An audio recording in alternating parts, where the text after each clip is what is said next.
This is Tim Bryce with my column entitled The Myth of Equality.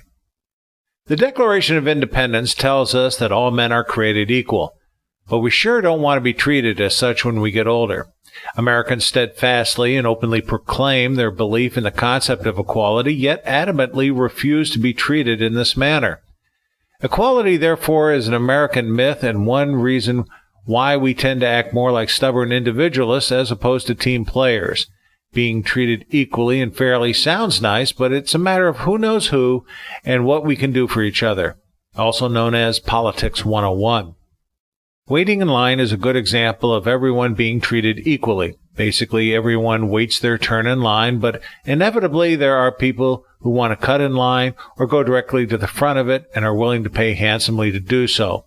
Celebrities and the rich pay for special privileges, for example, to get the best table in a restaurant, the best medical treatment, legal breaks, free drinks, and the best seat in the house. Equality in business is definitely a myth. First, you have to understand companies act more like dictatorships as opposed to democratic institutions. We use job titles to differentiate people and reflect the chain of command. Organization charts, which depicts a hierarchy, represents documented proof that people are not equal, even if it is nothing more than a management versus labor relationship. Even in nonprofit organizations and fraternal groups that openly promote the concept of equality, you will not find it.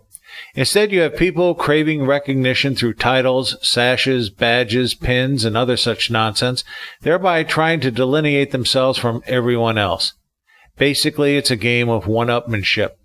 As an aside, I find it amusing when a person who didn't accomplish anything in their professional career tries to find glory and power through nonprofit organizations. I refer to this as much ado about nothing. There are three areas where people try to differentiate themselves: their physical attributes, such as strength, size, abilities, and appearance; their intellect, whereby we try to discern who is smarter than who; and their social attributes, which is probably the most powerful of the three, as defined by wealth, personal connections, social standing, and conduct.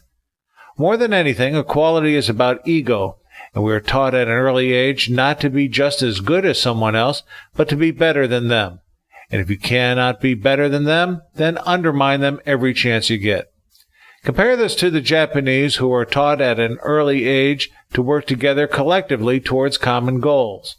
Even as you enter the workforce, you are placed on an even footing with others in their class.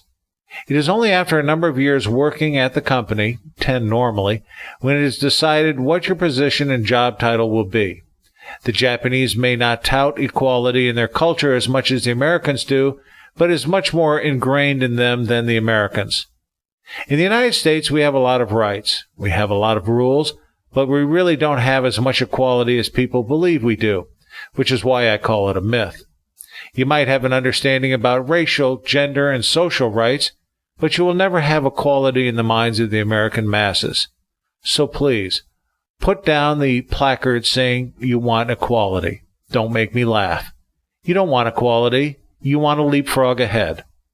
I'm reminded of the story of the ant and the aardvark who happened upon one another on the street. The ant, being somewhat nervous about the aardvark's intentions, said to him, "Brother Aardvark, it is good to see you alone.